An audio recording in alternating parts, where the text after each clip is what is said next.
Otep à tous, bien-aimés frères et sœurs.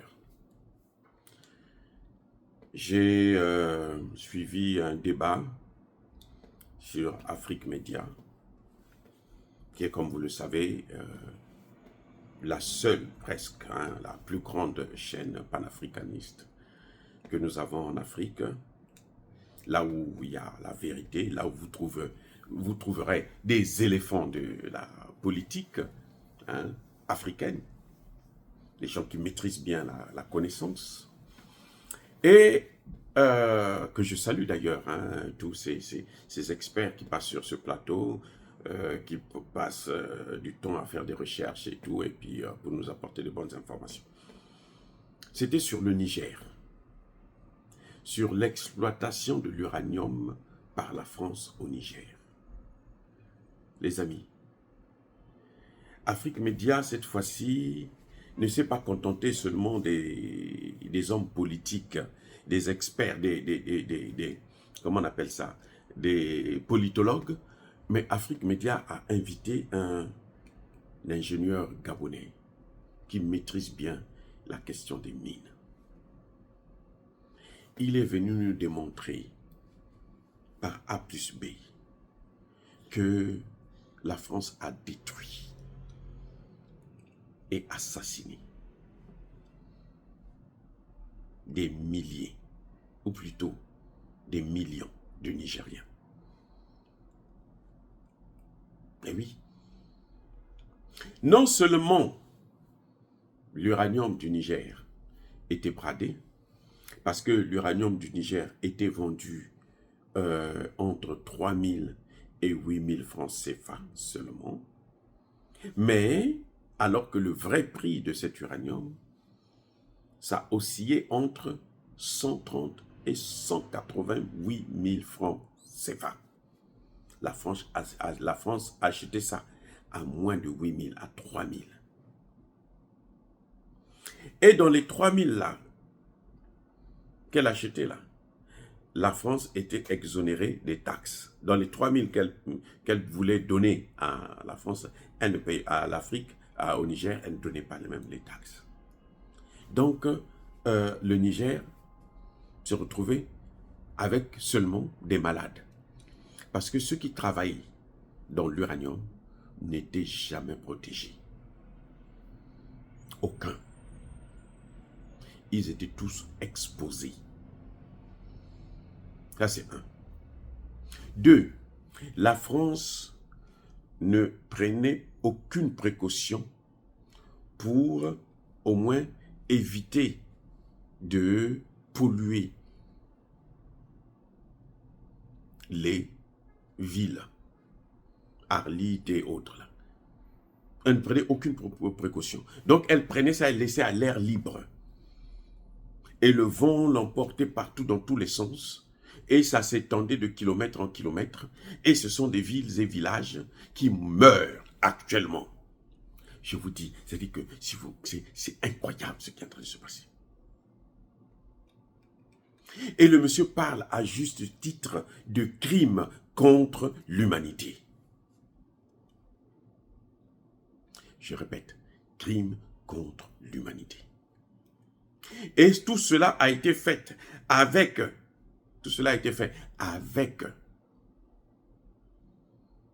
la complicité des autorités du pays, y compris Issoufou et Bazoum. On vous dit que la France a exploité, d'après eux, 75 000 tonnes d'uranium. Les statistiques, la réalité, ça c'est ce que la France a déclaré avoir exploité. Mais en fait, la France a exploité 158 000 tonnes. Donc, elle a exploité presque 2 fois plus. Et l'autre là, l'autre quantité là, ça a été volé. Donc là, les 75 000 tonnes là, c'est mal payé. Et ils étaient conscients de ça. Ils savaient. C'est ce qu'il venait dire. Ah, votre uranium ne vaut rien sur le marché, des trucs comme ça. Donc on paye ça 3000. Nous sommes... On va vous aider pour prendre ça au moins à 3000, sinon ça va traîner.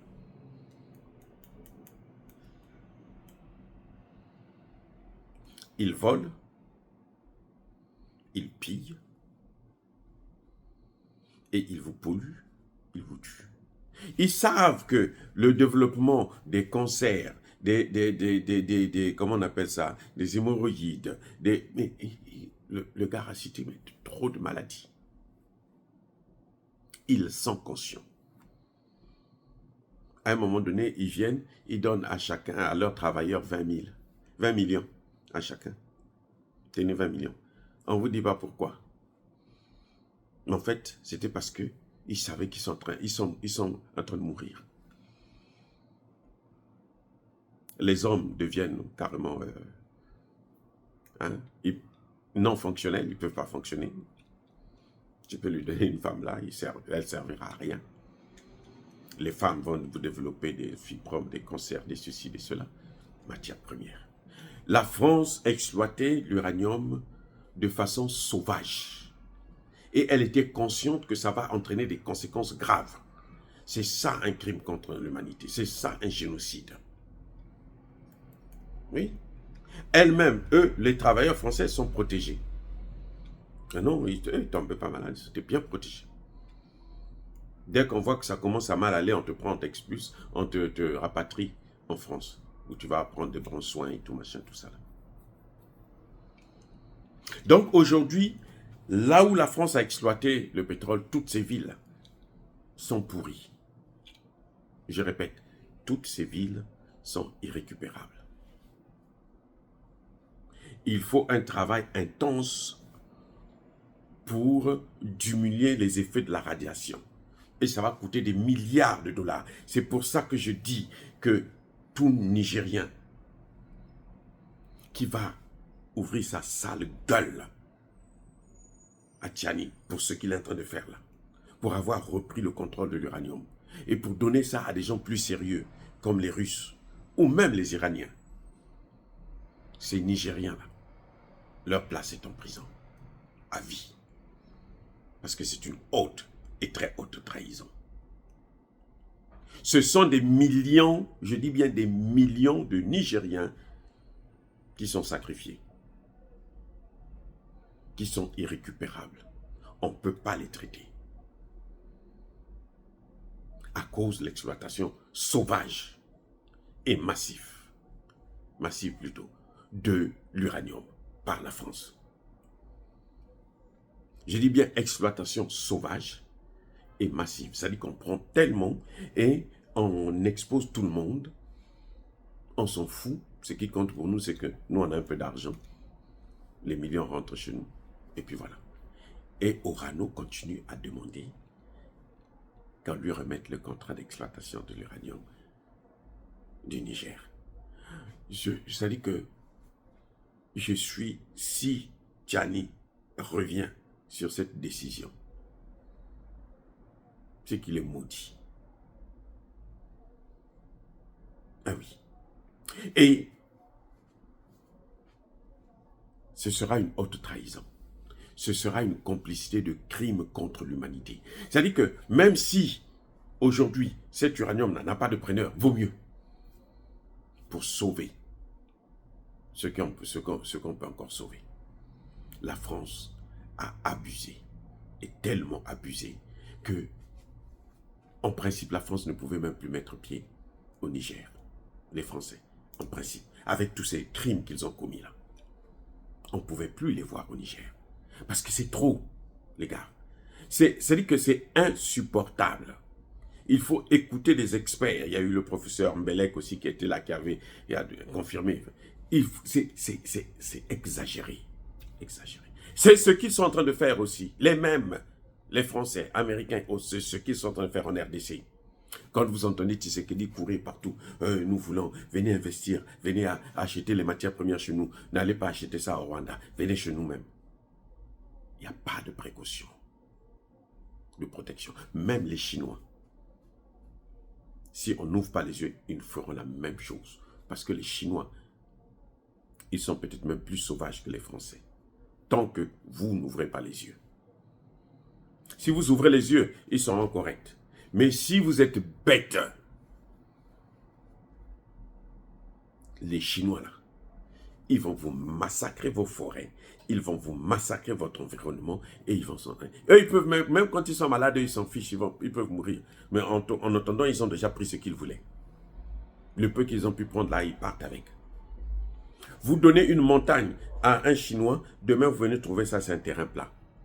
Non pas qu'il va faire passer une route là-bas, mais parce qu'il a exploité toute la montagne, sauvagement. Les forêts, c'est même pas la peine. Le bois, là, quand les Chinois vous massacrent le bois, j'étais au Congo il n'y a pas longtemps, mais la façon dont ils exploitent le bois au Congo, mon Dieu, vous avez pitié de votre forêt. Vous avez pitié de vos forêts. Parce qu'ils coupent les arbres, là, même quand ils sont encore trop petits. C'est-à-dire que, non, pourvu que c'est un arbre. Eux, ils ne pensent pas que demain, il n'y en aura plus. Non, non, non, ce n'est pas leur problème. Petit, grand, ils coupent tout. La pêche, c'est même pas la peine. Quand les Chinois viennent pêcher, là, c'est à la dynamite. Donc, il faut... À l'époque, quand vous venez, par exemple, à Pointe-Noire, au port, à la plage de Pointe-Noire, vous voyez les poissons qui viennent échouer, là. Aujourd'hui, vous ne pouvez plus voir un poisson. Oh, c'est pas possible. Les Chinois ont tout massacré. Parce qu'ils les tuent à la dynamite. Quand vous amenez le poisson chinois, là, au marché, au bout d'une heure, 2 heures, ce poisson commence à pourrir. Alors qu'à l'époque, vous pêchez le poisson le matin jusqu'au soir. Là. Le poisson là est encore bon. Les amis, nous sommes nous-mêmes, Africains, en train d'abuser. Parce que les gens ont besoin d'argent. Parce que les gens ont besoin du travail. Alors, ils sont en train de détruire. Mais ils n'auront pas les moyens même de se faire soigner. C'est ça que les gens ne comprennent pas. Vous voyez au Niger, vous croyez que quand ça va... Parce que, vous savez, l'uranium là, si on n'arrête pas ça maintenant là, ça va venir jusqu'à Niamey. Ça va même sortir du Niger. Bien sûr, quand le vent il passe là, le vent là, vous croyez qu'il s'arrête, il a des limites. Soyons sérieux. Ça, on n'a même pas besoin d'être ingénieur là, en mine pour comprendre ça. Puisque la radioactivité là, ça part avec le vent. Non? Mais ça va arriver dans les capitales, ça va aller même à l'extérieur des pays. Ça va traverser les frontières. Donc, en fait, c'est un problème africain. C'est ça que je voulais dire. Les Africains devraient se lever là pour attaquer la France, pour attaquer les États-Unis, pour attaquer la Chine, qui sont en train de détruire nos environnements. Notre environnement là, ils sont en train de le polluer d'une manière incroyable. On devrait se réveiller. Les Africains devraient se réveiller. Eh oui. Ce n'est pas un problème du Niger, c'est un problème africain pour attaquer la France par rapport à cette exploitation sauvage de l'uranium. Parce que croyez-moi, ça ne s'arrêtera pas au Niger. Ça va aller au-delà du Niger. Ça va traverser les frontières du Niger. Si on n'arrête pas ça et si on ne fait pas payer à la France ce qu'elle est en train de faire. Ou ce qu'elle a fait. Pour que les autres, quand ils vont venir exploiter, ils vont savoir que, ah, attention, il y a un pays qui avait payé. Nous aussi, on risque de payer tôt ou tard. Soyez bénis, abondamment bénis par le Dieu de Kémité, par nos ancêtres angélisés, mais que tous ceux qui persécutent le continent africain, le pillent et le déstabilisent, qu'ils soient noirs, blancs, chinois, arabes, juifs, indiens ou qui qu'ils soient punis, maudits, foudroyés, neutralisés, écrasés, effacés par le Dieu de Kémité, par nos ancêtres angélisés. Vive l'Afrique éternelle, j'ai dit et j'assume.